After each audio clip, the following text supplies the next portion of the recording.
CIFM വ്യൂവേഴ്സിനും ഹൃദയം നിറഞ്ഞ പുതുവത്സര ആശംസകൾ.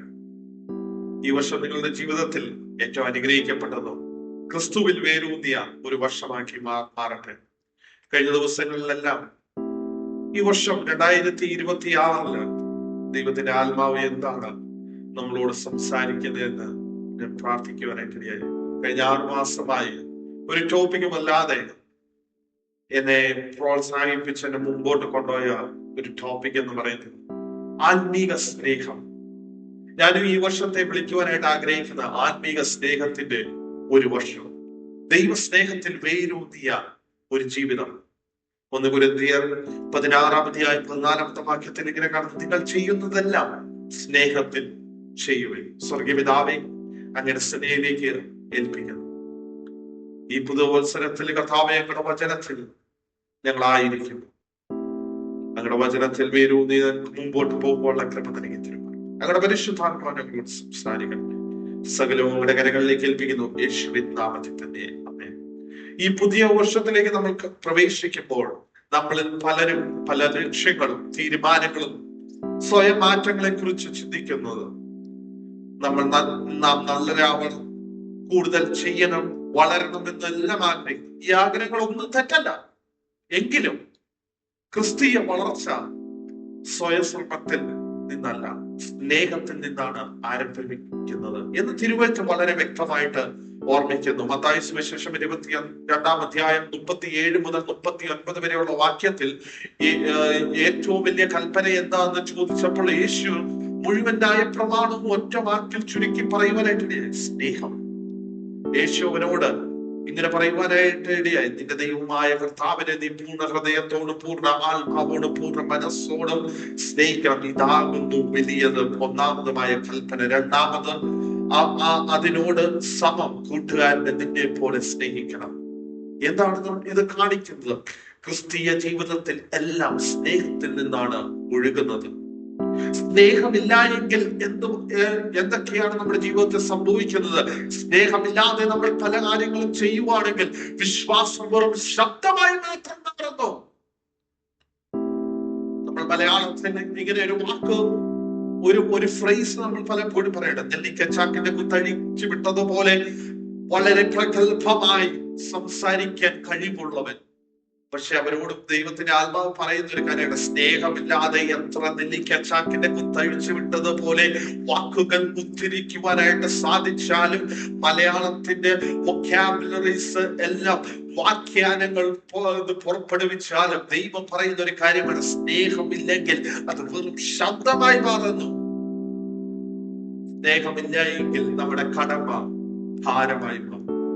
സ്നേഹമില്ല എങ്കിൽ നമ്മുടെ സേവനം, നമ്മുടെ സർവീസ് ശക്തി കംപ്ലീറ്റ്ലി നഷ്ടമാകും. അതുകൊണ്ടാണ് തിരുവെഴുത്ത് നമ്മളെ ഭാവനപരമാവുന്ന ഒരു സ്നേഹത്തിലേക്ക്, ദാറ്റ് മീൻസ് ഒരു ഇമോഷണൽ ആവുന്ന ഒരു സ്നേഹത്തിലേക്കല്ല വിളിക്കുന്നത്, മറിച്ച് ആത്മീകമാവുന്ന ഒരു സ്നേഹത്തിലേക്കാണ് വിളിക്കുന്നത്. ഒരു സ്പിരിച്വൽ ലവിലേക്കാണ് ദൈവത്തിന്റെ ആത്മാവ് നമ്മളെ വിളിക്കുന്നത്. റോമർ 5:5 ഇങ്ങനെ പറയുന്നു, പ്രത്യാശയ്ക്ക് ഭംഗം വരുന്നില്ല, ദൈവത്തിന്റെ സ്നേഹം നമുക്ക് നൽകപ്പെട്ടത് പരിശുദ്ധാത്മാവിനാൽ നമ്മുടെ ഹൃദയങ്ങളിൽ പകർന്നുവല്ലോ. അതായത് ഈ സ്നേഹം നാം നിർമ്മിക്കുന്നതല്ല.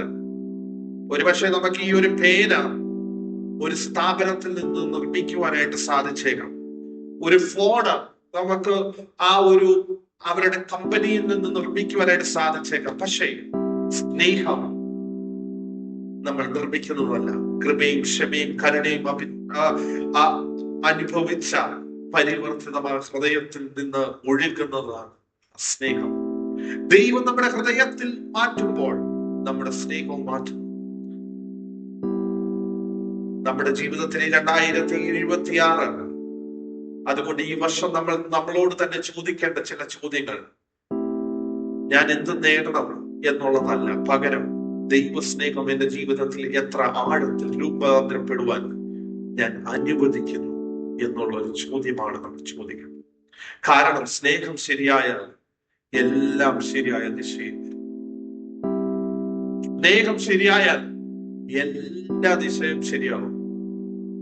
അത് തന്നെയാണ് എനിക്ക് ദൈവജനത്തോടും ഈ 2026 പറയുവാനായിട്ട് നിങ്ങളുടെ ജീവിതത്തിൽ സ്നേഹം വരുകയാണെങ്കിൽ എല്ലാം ശരിയാവും. ഒന്നാമതായി എനിക്ക് പറയുവാനായിട്ടുള്ള, ദൈവത്തിന് ആഴത്തിൽ സ്നേഹിക്കുന്ന ഒരു വർഷം. A year to love God deeply. ആവർത്തന പുസ്തകം 6-ാം അധ്യായം 5-ാം വാക്യം ഇങ്ങനെ പറയുന്നു, നിന്റെ ദൈവമായ യഹോവയെ നീ പൂർണ്ണ ഹൃദയത്തോടും പൂർണ്ണ മനസ്സോടും പൂർണ്ണ ശക്തിയോടും കൂടെ സ്നേഹിക്കണം. യോഹന്നാൻ സുവിശേഷം 14-ാം അധ്യായം 15-ാമത്തെ വാക്യത്തിൽ ഇങ്ങനെ പറയുന്നു, നിങ്ങൾ എന്നെ സ്നേഹിക്കുന്നുവെങ്കിൽ എന്റെ കൽപ്പനകളെ കാത്തുകൊള്ളും. ഈ വചനത്തിലൂടെ ദൈവം നമ്മളോട് പറയുന്ന കാര്യം, ദൈവം നമ്മെ വിളിക്കുന്നത് ഭാഗികമായോ ഇടയ്ക്കുള്ളതുമായ സ്നേഹത്തിലേക്കല്ല, മറിച്ച് സമ്പൂർണമായ ഒരു സമർപ്പണത്തിലേക്കാണ്. ആവർത്തന പുസ്തകം നമ്മൾ നോക്കുമ്പോൾ പറയുന്നുണ്ട്, നമ്മുടെ ഹൃദയം ദൈവത്തിന് കൊടുക്കുക, നമ്മുടെ എല്ലാം ദൈവത്തിന് കൊടുക്കുക, ആത്മാവ്, നമ്മുടെ അന്തരംഗം, നമ്മുടെ ഇന്നർ സ്പേസ് ദൈവത്തിന് കൊടുക്കുക, നമ്മുടെ ശക്തി, ദാറ്റ് മീൻസ് നമ്മുടെ സമയം, നമ്മുടെ ഊർജം, നമ്മുടെ പ്രവർത്തികൾ എല്ലാം ദൈവത്തിന് വേണ്ടി. ഇത് ഞായറാഴ്ചകളിൽ മാത്രം പരിമിതമാകുന്ന ഒരു വിശ്വാസത്തിലേക്കല്ല ഈ ആത്മീക സ്നേഹം നമ്മളെ കൊണ്ടുപോകുന്നത്. ജീവിതത്തിന്റെ കേന്ദ്രത്തിൽ ദൈവത്തെ വെക്കുന്ന ഒന്നാണ് ആത്മീക സ്നേഹം. യേശു പറയുന്നു, നിങ്ങൾ എന്നെ സ്നേഹിക്കുന്നുവെങ്കിൽ എന്റെ കൽപ്പനകളെ കാത്തുകൊള്ളും. അതിന്റെ അനുസരണം സ്നേഹത്തിന്റെ തെളിവാണ്, വിലയല്ല. അത് അനുസരണം സ്നേഹത്തിന്റെ തെളിവാണ്. ഉദാഹരണം പറയുവാണെങ്കിൽ, ആരോഗ്യകരമാവുന്ന വിവാഹത്തിന് സമയം, സംവാദം, പ്രതിബദ്ധത ആവശ്യമാണ്. എനിക്കും നിങ്ങളോട് പറയുവാനായിട്ട് ഉള്ളത് കാര്യം, നിങ്ങളുടെ ജീവിതത്തിൽ അതുപോലെ നമ്മുടെ കുടുംബത്തെ വളരെ ആഴത്തിൽ സ്നേഹിക്കുന്ന ഒരു വർഷമാക്കി മാറ്റണം. ഒരു പക്ഷേ നിങ്ങൾക്ക് പലതായിട്ടുള്ള പ്രതിബദ്ധതകൾ ഉണ്ടായിരിക്കുക, പല ആയിട്ടുള്ള ആലോചനകൾ ഉണ്ടായിരിക്കുക. നിങ്ങൾ പാർട്ട്നേഴ്സ് തമ്മിൽ പലമായിട്ടുള്ള വിഭിന്നമായിട്ടുള്ള തോട്ട് പ്രോസസ് ആയിരിക്കും ഉണ്ടായിരിക്കുന്നത്. പക്ഷേ നിന്റെ പാർട്ട്ണറെ കൂട്ടി യോജിപ്പിച്ചത് ദൈവ സ്നേഹത്താലാവുമ്പോൾ എന്തൊക്കെ കോൺഫ്ലിക്ട്സ് കടന്നു വന്നാലും അതിന്റെ മധ്യത്തിൽ ദൈവത്തിന്റെ സ്നേഹം വെളിപ്പെടുമ്പോൾ ദുഷ്ടന്റെ പ്രവൃത്തി മാറിപ്പോകുവാനായിട്ട് ഇടയാകാം. ഇന്നെന്നെ കേൾക്കുന്ന ദൈവജനത്തോടും എനിക്ക് വിളിച്ചു പറയുവാനായിട്ടുള്ളത്, നിന്റേതായിട്ടുള്ള അഭിപ്രായത്തിൽ നിന്റെ കുടുംബ ജീവിതം കൊണ്ടുപോകാതെ ദൈവ സ്നേഹത്തിൽ കേന്ദ്രീകരിച്ച് മുൻപോട്ട് പോകുകയാണെങ്കിൽ, a year which love God deeply, a year which love your family deeply, അങ്ങനെ മുൻപോട്ട് പോകുവാണെങ്കിൽ, ഒരു ആഴത്തിലുള്ള സ്നേഹത്തിൽ മുൻപോട്ട് കടന്നു പോകുകയാണെങ്കിൽ ദൈവത്തിന്റെ പ്രവൃത്തി കാണുവാനായിട്ട് സാധിക്കും. രണ്ടാമതായി, ദൈവ സ്നേഹത്താൽ പരിവർത്തനമാകുന്ന ഒരു വർഷം. That means a year to be transformed by God's love. റോമർ 5:5 ഇങ്ങനെ പറയുന്നു, ദൈവത്തിന്റെ സ്നേഹം നമുക്ക് നൽകപ്പെട്ട പരിശുദ്ധാത്മാവിനാൽ നമ്മുടെ ഹൃദയങ്ങളിൽ പകർന്നുവല്ലോ. 2 കൊരിന്ത്യർ 5:14 ഇങ്ങനെ പറയുന്നു, ക്രിസ്തുവിന്റെ സ്നേഹം ഞങ്ങളെ നിർബന്ധിക്കുന്നു, നമ്മളെ നിർബന്ധിക്കുന്നു. അന്നേരം ഈ 2 വാക്യങ്ങളിൽ നിന്ന് ദൈവത്തിന്റെ ആത്മാവ് നമ്മളോട് പറയുന്നത്, ആത്മീക സ്നേഹം എന്ന് പറയുന്നത് നമ്മൾ സൃഷ്ടിക്കുന്നതല്ല, നാം സ്വീകരിക്കുന്നതാണ്. പരിശുദ്ധാത്മാവിനാൽ നമുക്ക് നൽകപ്പെടുന്നത് ഒരു സാക്രിഫിഷ്യൽ ലവ്. ക്രിസ്തുവിന്റെ സ്നേഹം നമ്മെ നിയന്ത്രിക്കുന്നു. ക്രിസ്തുവിന്റെ സ്നേഹം നമ്മളിലേക്ക് കടന്നു വരുമ്പോൾ, ആ ക്രൂശിന്റെ സ്നേഹം നമ്മുടെ ജീവിതത്തിലേക്ക് കടന്നു വരുമ്പോൾ, ദൈവത്തിന്റെ പരിശുദ്ധാത്മാവ് പറയുന്ന ഒരു കാര്യമാണ്, നിന്നെ നിയന്ത്രിക്കുന്നത് ലോകത്തിന്റെ പ്രവൃത്തിയല്ല, പക്ഷെ നിന്നെ നിയന്ത്രിക്കുന്നത് അഖിലാണ്ടത്തിന്റെ ഉടയവനായ സർവശക്തനായ യേശു ക്രിസ്തു എന്ന് പറയുന്ന ഒരു കാര്യമുണ്ട്. നിന്നെ നിയന്ത്രിക്കുന്നത് ഞാനാകുന്നു.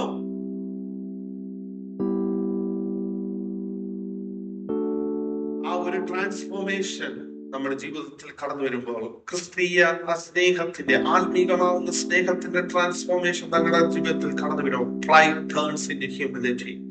അഹങ്കാരം വിനയമായി മാറും. Anger turns into grace. കോപം കൃപയായി മാറും. Fear turns into trust. ഭയം വിശ്വാസമായി മാറും. പത്രോസ് ഈ പരിവർത്തനത്തിന്റെ ശക്തമായ ഒരു ഉദാഹരണം നമുക്കറിയുവാനായിട്ട് സാധിക്കും. നമുക്കറിയാം, 3 പ്രാവശ്യം യേശു കർത്താവിനെ തള്ളി പറയുന്നതായിട്ട്.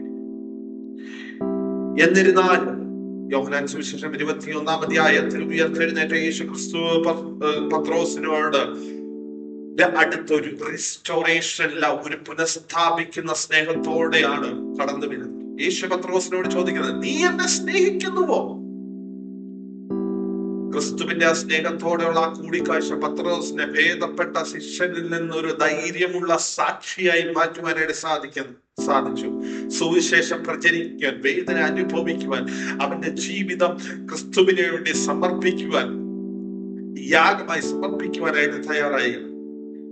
സ്നേഹം അദ്ദേഹത്തിന്റെ പരാജയം വിശ്വാസത്തിൽ മാറ്റി. 3, മറ്റുള്ളവരെ ത്യാഗത്തോടെ സ്നേഹിക്കുന്ന ഒരു വർഷം. A year to love others sacrificially. യോഹന്നാൻ സുവിശേഷം 13-ാം അധ്യായം 34-35 വാക്യങ്ങൾ ഇങ്ങനെ പറയുന്നു, നിങ്ങൾ തമ്മിൽ സ്നേഹിക്കണം എന്നൊരു പുതിയ കൽപ്പന ഞാൻ നിങ്ങൾക്ക് തരുന്നു. ഞാൻ നിങ്ങളെ സ്നേഹിച്ചതുപോലെ നിങ്ങളും തമ്മിൽ സ്നേഹിക്കണം എന്ന് തന്നെ. നിങ്ങൾക്ക് തമ്മിൽ സ്നേഹമുണ്ടെങ്കിൽ നിങ്ങൾ എന്റെ ശിഷ്യൻ എന്ന് എല്ലാവരും അറിയും. 1 യോഹന്നാൻ സുവിശേഷം 4-ാം അധ്യായം 10 മുതൽ 11 വരെയുള്ള വാക്യത്തിൽ ഇങ്ങനെ പറയുന്നു, നാം ദൈവത്തെ സ്നേഹിച്ചതല്ല, അവൻ നമ്മെ സ്നേഹിച്ചു, തന്റെ പുത്രനെ നമ്മുടെ പാപങ്ങൾക്ക് പ്രായശ്ചിത്തമാകുവാൻ അയച്ചു തന്നെ. സാക്ഷാൽ സ്നേഹമാകുന്നു. പ്രിയമുള്ളവരെ, ദൈവം നമ്മെ ഇങ്ങനെ സ്നേഹിച്ചുവെങ്കിൽ നാമും അങ്ങനെ സ്നേഹിക്കേണ്ടതാകുന്നു. ലോകം ക്രിസ്തുവിനെ തിരിച്ചറിഞ്ഞത് നമ്മുടെ വാദങ്ങളല്ല. ലോകം ക്രിസ്തുവിനെ തിരിച്ചറിഞ്ഞത് നമ്മുടെ പൊസിഷനുകളാലല്ല. ലോകം നമ്മളെ തിരിച്ചറിഞ്ഞത് നമ്മുടെ റെപ്യൂട്ടേഷൻ കൊണ്ടല്ല. ലോകം ക്രിസ്തുവിനെ തിരിച്ചറിഞ്ഞത് ഓർഗനൈസേഷൻ കൊണ്ടല്ല. ലോകം ക്രിസ്തുവിനെ തിരിച്ചറിഞ്ഞത് പല ഓർഗനൈസേഷനോ പല ചർച്ചസ് കൊണ്ടല്ല. ലോകം ക്രിസ്തുവിനെ തിരിച്ചറിഞ്ഞത് അവന്റെ സ്നേഹത്താലാണ്.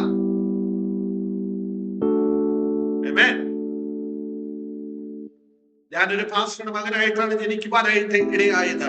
കഴിഞ്ഞ 30 വർഷങ്ങൾക്ക് മുമ്പ് ഒരു പാഴ്സനേജിലാണ് ഞാൻ ജനിക്കുവാനായിട്ട് ഇടയായത്. അന്ന് തൊട്ട് ഞങ്ങൾ എല്ലാ പാസ്റ്റേഴ്സിന്റെ കുഞ്ഞുങ്ങൾക്കുമുള്ള ഒരു കാര്യമാണ്, പലപ്പോഴും പല പ്രതികൂലങ്ങള്, ഒരുപക്ഷെ ചർച്ചസിൽ നിന്ന് വരുന്ന പ്രതികൂലങ്ങള്, ഒരുപക്ഷെ ചർച്ച് കമ്മിറ്റിയിൽ നിന്ന് വരുന്ന പ്രതികൂലങ്ങള്, അല്ലെ വേറെ പല കാര്യങ്ങളില് പാസ്റ്റേഴ്സിന് പലതായിട്ടുള്ള വിഷമങ്ങൾ കടന്നു വരും. പക്ഷെ അതിന്റെ മധ്യത്തിലെല്ലാം പലപ്പോഴും ഈ വേല വേണ്ട എന്ന് പലപ്പോഴും ഞാൻ ചിന്തിച്ചിട്ടുണ്ട്. പക്ഷെ എങ്ങനെയാണ് എനിക്ക് ഈ സുവിശേഷ വേലയിലേക്ക് ഇറങ്ങുവാനായിട്ട് സാധിച്ചത്? ഒരു പക്ഷേ എന്റെ പിതാവിനെ പലപ്പോഴും താഴ്ത്തിയവരുടെ മുൻപില് ഞാൻ നിന്നു കൊടുത്തിരുന്നെങ്കിൽ ഒരു പക്ഷേ ഇന്ന് ഈ സുവിശേഷമായി നിൽക്കുവാനായിട്ട് എനിക്ക് ഇടവരുത്തത്തില്ല. പക്ഷേ ഈ സുവിശേഷം എന്നെ നിർത്തുന്നത് ആ ക്രിസ്തുവിന്റെ സ്നേഹം മാത്രമാണ്. ആമേൻ, ആമേൻ. ആ ത്യാഗത്തിന്റെ സ്നേഹം എന്റെ പിതാവും മാതാവും എന്നെ പഠിപ്പിച്ചത്, എന്റെ ഗ്രാൻഡ് ഫാദർ, എന്റെ അപ്പച്ചനും എന്റെ അമ്മച്ചിയും, അവരെല്ലാം സുവിശേഷകരായിരുന്നു. അവരെല്ലാം പഠിപ്പിച്ചത് പല ത്യാഗപൂർണമാകുന്ന പല സാഹചര്യങ്ങൾ അവരുടെ ജീവിതത്തിൽ കടന്നു വന്നപ്പോഴും പലരും അവരെ നിഷേധിച്ചപ്പോഴും പലരും അവരെ മാറ്റി നിർത്തിയപ്പോഴും ഈ ത്യാഗപൂർണമാകുന്ന ഒരു സ്നേഹം അവർ ഈ ദൈവവചനത്തിലൂടെ കാണിക്കുവാനായിട്ടിടയായി. ഇന്ന് എന്നെ കേൾക്കുന്ന ദൈവജനമേ, ഒരു പക്ഷേ നീ ഒരു പാസ്റ്ററുടെ മകനായേക്കാം, ഒരു പക്ഷേ നീ ഒരു വിശ്വാസിയായേക്കാം. പക്ഷേ ഇന്ന് പകൽ എനിക്ക് നിങ്ങളോട് പറയുവാനായിട്ടുള്ളത്, ഈ ദൈവത്തിന്റെ ത്യാഗപൂർണമാവുന്ന സ്നേഹം എന്നെ മാറ്റിമറിച്ചെങ്കിൽ ഈ 2026 എന്നെ കേൾക്കുന്ന ദൈവത്തിന്റെ ജനത്തോടും എനിക്ക് വിളിച്ചു പറയുവാനായിട്ടുള്ളത്, ക്രിസ്തുവിന്റെ സ്നേഹം നിന്നെ മാറ്റിമറിക്കുവാനായിട്ടിടയാകും. 4ാമത് ദിവസേനയുള്ള സ്നേഹത്തിൽ നടക്കേണ്ട ഒരു വർഷം. ക്രിസ്തുവിന്റെ സ്നേഹത്തിൽ നടക്കുവിൻ. എഫെസ്യ ലേഖനം 5-ാം അധ്യായം 1-2 വാക്യങ്ങള് നമ്മൾ കാണുന്നത്, ആകയാൽ മക്കളെ എന്ന പോലെ ദൈവത്തെ അനുകരിപ്പിൻ. ക്രിസ്തുവും നിങ്ങളെ സ്നേഹിച്ചു നമുക്ക് വേണ്ടി തന്നെ താൻ ദൈവത്തിന്റെ സൗരഭ്യ വാസനയായ പരിപാല യാഗമായി അർപ്പിച്ചതുപോലെ സ്നേഹത്തിൽ നടപ്പിൻ. ഒരുവനോട് ഒരുവൻ വഴക്കുണ്ടാക്കിയാൽ, ലേഖനം 3-ാം അധ്യായം 13-14 വാക്യങ്ങൾ ഇങ്ങനെ പറയുന്നു, ഒരുവനോട് ഒരുവന് വഴക്കുണ്ടായാൽ തമ്മിൽ ക്ഷമിക്കുകയും ചെയ്യും. കർത്താവ് നിങ്ങളോട് ക്ഷമിച്ചതുപോലെ നിങ്ങളും ചെയ്യുവിൻ. എല്ലാറ്റിനും ഇത് സമ്പൂർണതയോടെ ബന്ധമായ സ്നേഹം ധരിപ്പിൻ. സ്നേഹം ഒരു തീരുമാനമല്ല, അതൊരു ജീവിത ശൈലിയാണ്. ഓരോ ദിവസം സ്നേഹം ധരിക്കും. എവിടെയൊക്കെ നമ്മുടെ ഈ സ്നേഹം ധരിക്കണം. നമ്മുടെ ഭവനങ്ങളിൽ ഈ സ്നേഹം ധരിക്കണം, നമ്മുടെ ജോലി സ്ഥലങ്ങളിൽ ഈ സ്നേഹം ധരിക്കണം, നമ്മളുടെ സഭകളിൽ ഈ സ്നേഹം ധരിക്കണം, നമ്മുടെ സമൂഹത്തിൽ ഈ സ്നേഹത്തെ ധരിക്കണം. യേശു സ്നേഹത്തെ കുറിച്ച് പ്രസംഗിക്കുക മാത്രമല്ല, ജീവിച്ചു കാണിക്കുവാനായിട്ട് ഇടയായി. ക്രൂശിന്റെ സ്നേഹം പരമാവധി വെളിപ്പെടുത്തുവാനായിട്ട് ഇടയായി. നാം ത്യാഗപൂർവ്വം സ്നേഹിക്കാൻ തിരഞ്ഞെടുക്കുകയും ദിവസേന സ്നേഹത്താൽ നടക്കുകയും ചെയ്താൽ ഈ വർഷം മാത്രമല്ല, നമ്മെ ചുറ്റിപ്പറ്റിയ ആളുകളെ മാറ്റിമറിക്കുവാനായിട്ട് ഇടയാകും. സ്നേഹത്താൽ അടയാളപ്പെടുത്തിയ ഒരു സഭ ഭീണമാവുന്ന ഈ ലോകത്തിന്റെ ശക്തമാവുന്ന ഒരു സാക്ഷിയായി മാറും. ദൈവസഭകളോട് എനിക്ക് വിളിച്ചു പറയുവാനായിട്ടുള്ളത്, ദൈവ സ്നേഹത്തിൽ മുമ്പോട്ട് പോകുകയാണെങ്കിൽ ഭീഷണിയായേക്കുന്ന ഈ ഭൂമിയിൽ, സ്നേഹമില്ലാത്ത ഈ ഭൂമിയിൽ ഒരു ക്രിസ്തുവിന്റെ സാക്ഷിയായി മുമ്പോട്ട് പോകുവാനായിട്ട് ഇടയാകും. കഴിഞ്ഞ ദിവസങ്ങളിലെല്ലാം പല മീഡിയയിൽ നമുക്ക് പലതും കാണുവാനായിട്ട് സാധിച്ച ഒരു കാര്യം എന്ന് പറയുന്നത്, പലരും സ്നേഹത്താൽ കൂടി യോജിക്കുവാനായിട്ട് ഇടയായി. സ്നേഹത്താൽ കൂടി യോജിക്കുവാനിടയായി. പലപ്പോഴും 40 വർഷമായിട്ട് നീ വെയിറ്റ് ചെയ്തിരുന്ന സ്നേഹം, പക്ഷെ ക്രിസ്തുവിന്റെ സ്നേഹത്തിലേക്ക് അവർ ഒരുമിച്ച് ഒരു റിപ്പന്റൻസ് ഹാർട്ടോടെ കടന്നു വന്നപ്പോൾ അവിടെ ക്രിസ്തുവിന്റെ ഒരു സാക്ഷിയായി ആ സമൂഹം മാറുവാനായിട്ടിടയായി. ആ ഒരു സമൂഹത്തിൽ ഞാനുമായിരിക്കുന്നതിൽ ഞാൻ വളരെ സന്തോഷവാനാണ്. അവസാനമായി സ്നേഹത്തോടെ അടയാളപ്പെടുത്തിയ ഒരു വർഷം. ആകെ വിശ്വാസം, പ്രത്യാശ, സ്നേഹം, ഈ മൂന്നിൽ നിലനിൽക്കും. ഇവയിൽ വലിയത് സ്നേഹം തന്നെ. 1 കൊരിന്ത്യർ 13:13. ആ അവസാന ഭാഗത്ത് പൗലോസ്ലീഹ ഉപദേശത്തിന്റെ സമാപനത്തിൽ എത്തുമ്പോൾ സഭയെ ഏറ്റവും നിലനിൽക്കുന്നത് എന്താന്ന് ഓർമ്മിപ്പിക്കുന്നത്, വിശ്വാസം അനിവാര്യമാണ്, പ്രത്യാശ നമ്മളെ പിന്തുണയ്ക്കും, പക്ഷെ സ്നേഹം എല്ലാത്തിനും മീതെയാണ്. കാരണം സ്നേഹം തന്നെ ദൈവത്തിന്റെ സ്വഭാവത്തെ പ്രതിഫലിപ്പിക്കുന്നു. ദൈവം സ്നേഹം. വിശ്വാസം ഒരു ദിവസം ദൃശ്യമാകും, പ്രത്യാശ ഒരു ദിവസം സഫലമാകും, പക്ഷെ സ്നേഹം ഒരിക്കലും അവസാനിക്കുന്നു. സ്നേഹം ശാശ്വതമാണ്. അതുകൊണ്ട് പൗലോസ് അതിനെ ഏറ്റവും വിലയേറിയതെന്ന് വിളിക്കുന്നു. നമ്മുടെ പരിപാടികളിലല്ല, സ്നേഹത്തിലാണ് നാം ഓരോരുത്തരും ഈ വർഷം ഓർക്കേണ്ടത്. നമ്മൾ മറ്റുള്ളവരോട് കാണിക്കുന്ന കരുണയിലായിരിക്കും. നമ്മുടെ ആഗ്രഹങ്ങളിലല്ല, ക്രിസ്തു നമ്മളോട് പറയുന്നതിൽ അനുസരിക്കുന്നതിലായിരിക്കും. അവസാനം നിലനിൽക്കുന്നത് സ്നേഹമാണ്. ക്രിസ്തുവിനെ ലോകത്തിൽ വെളിപ്പെടുത്തിയത് സ്നേഹമാണ്. സ്വർഗീയ പിതാവേ, അങ്ങയുടെ സ്നേഹത്തിലേക്ക് സമ്പൂർണമായി സമർപ്പിച്ചുകൊണ്ട് പ്രാർത്ഥിക്കും. ഈ വചനം കേട്ട എല്ലാ ദൈവജനത്തെ അങ്ങയുടെ കരങ്ങളിലേക്ക് ഏൽപ്പിക്കുകയും 2026 ഓരോ വ്യക്തി ജീവിതത്തിൽ കർത്താവേ ഒരു രൂപാന്തരത്തിന്റെ, ഒരു ആത്മീക സ്നേഹത്തിന്റെ ദിനങ്ങളാക്കി മാറ്റുമാറാണമേ. ഏത് പ്രതിസന്ധികളിലൂടെ കടന്നു പോകുവാണെങ്കിലും അതിന്റെ മധ്യത്തിലും അങ്ങയുടെ വെളിപ്പാടിന്റെ ആ സ്നേഹത്താൽ മുമ്പോട്ട് പോകുവാനുള്ള കൃപയും സാന്നിധ്യവും പകരുമാറാണമേ. മോറോവർ കർത്താവേ, അങ്ങയുടെ ആത്മീക സ്നേഹത്തിൽ മുൻപോട്ട് പോകുവാനുള്ള കൃപ നൽകി തരുമാറ. അതിനായി വ്യക്തികളെ ഒരുക്കണമേ, കുടുംബങ്ങളെ ഒരുക്കണമേ, സഭകളെ ഒരുക്കണമേ, ലീഡേഴ്സിനെ ഒരുക്കണമേ. അപ്പ സകലവും ഞങ്ങളുടെ കരങ്ങളിലേക്ക് ഏൽപ്പിക്കുന്നു. വേഗം വരാൻ പോകുന്ന യേശുവിൻ നാമത്തിൽ ഞങ്ങളെ കേട്ടുകൊണ്ടിരുന്ന എല്ലാ വ്യക്തികളോടും ഞങ്ങൾക്ക് പറയുവാനായിട്ട് ഉള്ളത്, ക്രിസ്തുവിന്റെ സ്നേഹത്തിൽ ഊന്നിയിരിപ്പിൻ. ഈ വർഷം നിങ്ങളുടെ ജീവിതത്തിൽ ആത്മീക സ്നേഹത്തിന്റെ ഒരു വളർച്ചയുടെ വർഷം. നിങ്ങളുടെ സഭയിൽ ആത്മീക സ്നേഹത്തിന്റെ ഒരു വർഷമാണ്. നിങ്ങളുടെ ഓർഗനൈസേഷനില് ആത്മീക സ്നേഹത്തിന്റെ ഒരു വർഷം. നിങ്ങളുടെ വീടുകളിൽ, നിങ്ങളുടെ കുടുംബത്തിൽ ആത്മീക സ്നേഹത്തിന്റെ ഒരു വർഷമാക്കി മാറ്റട്ടെ. ഈ വർഷം നിങ്ങളുടെ ജീവിതത്തിൽ ഏറ്റവും അനുഗ്രഹിക്കപ്പെട്ട ഒരു വർഷമാക്കി മാറ്റട്ടെ. ദൈവം അനുഗ്രഹിക്കട്ടെ. ആമേൻ.